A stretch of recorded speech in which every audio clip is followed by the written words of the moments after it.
Kenneth Okonkwo reacts as Supreme Court affirms Tinubu winner of presidential polls. Kenneth Okonkwo, a Nollywood actor turned politician, responded to the Supreme Court's decision upholding President Bola Tinubu as the legitimate victor of the 2023 presidential election. According to Gist Lover, the Supreme Court dismissed the petitions filed by Peter Obi of the Labour Party and Atiku Abubakar of the People Democratic Party on Thursday.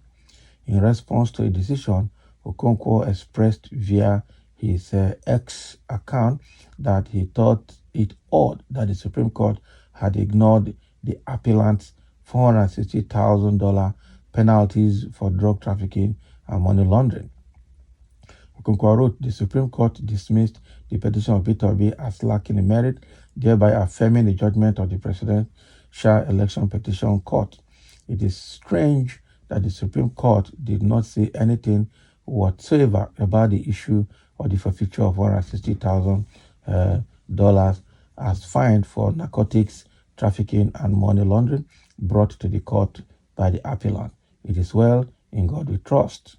That is his reaction. So in another post, Okonkwo wrote, the Supreme Court delivered judgment today. It started with Atiku's petition. The Supreme Court dismissed the application by Atiku to admit the evidence of the forged certificate presented to INEC by the second respondent, Tinubu, on the ground that it was not pleaded in the petition at the lower court, and the 180 days within which the lower court can try this petition has elapsed, thereby robbing the lower court and the Supreme Court the jurisdiction to hear the matter. So those are the things. One is that what Kenneth Okonkwo is writing here, just 2 points. One point is the Supreme Court did not mention anything about the forfeiture of $460,000 that Tinubu forfeited in the US.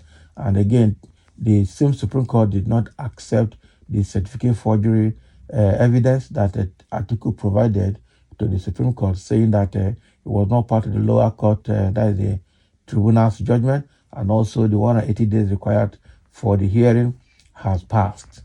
Can you imagine? All these are technicalities they used. They have used technicalities to knock out so many things. So that's fine. So Nigeria is in. Let's get ready. I know that people who are stuck now will be looking for ways to survive. Now, Nigeria economy is going to go free fall. I don't see anything that they can do differently because Nigeria already is on a wrong pedestal. Okay, what is happening in Nigeria now is that the money is going to, these people are clueless. The same way it happened 8 years of Buhari's government, the same way it's going to happen here, both other for 8 years of Tinubu's government, because it's going to use the next 1 or 2 years to perfect plans for 2027. That's what is going to happen. But the question is not about perfecting plans to rule or being desperate to lead the people.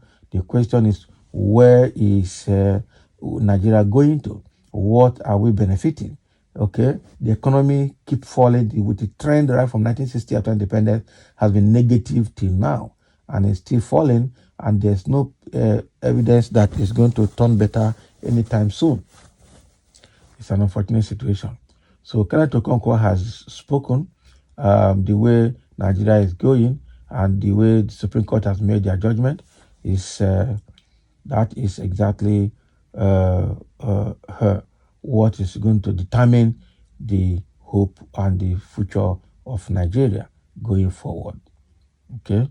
Now somebody is saying, Barrister Okonkwo, you can appeal to heaven if you are still not satisfied. That's somebody saying there. Welcome. Okay. Kenneth Okonkwo is a confused Igbo man. This is a man who decided to defeat APC to another defect from APC to another party just because of religion. And if I may ask all these people doing politics with religions, are they doing it for the nation or for their faith? Because all these types of human beings are nothing but imbeciles. Can you imagine? The question is the religious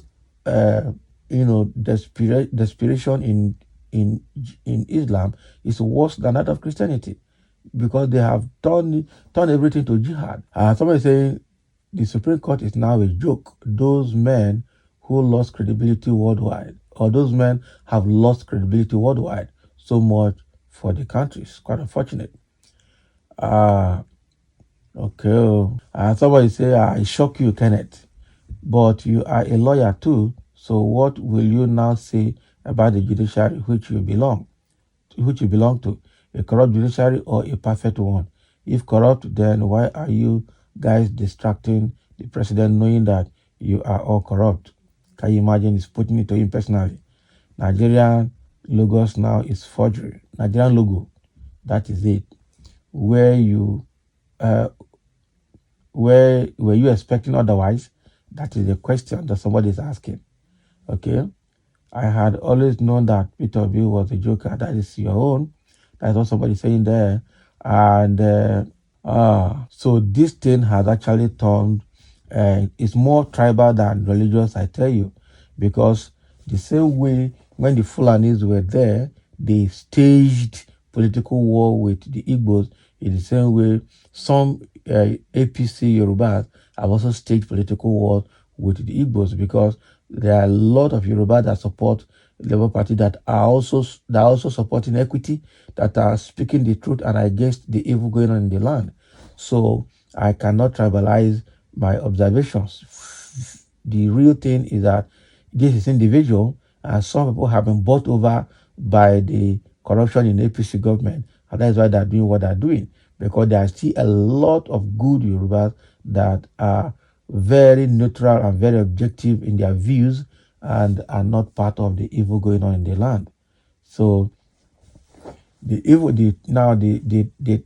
direction now is how to redeem the soul of Nigeria from corrupt politicians and corrupt leaders. That is the goal. Only God will make that happen. Okay, only God will make that happen. It is quite a situation that is terrible, but I don't know how this will go going forward. Okay, so somebody saying, this is evidently clear that you are a charge and bail lawyer. So somebody still sorting Kenneth Okonkwo here is not even qualified to charge and bail. It takes an intelligent lawyer to remove a client from a holding cell. Can you imagine? Okay. And so all of them here are coming on Kenneth Okonkwo for making his views. So the fact here remains that Nigeria is in for a long haul, because it's not about tribe, it's not about religion, it's about good governance, and it's about how things can improve so that Nigerians can at least for once have a good life. But that is it looks like it's far from being reachable. So thank you for listening. Let's have your comment.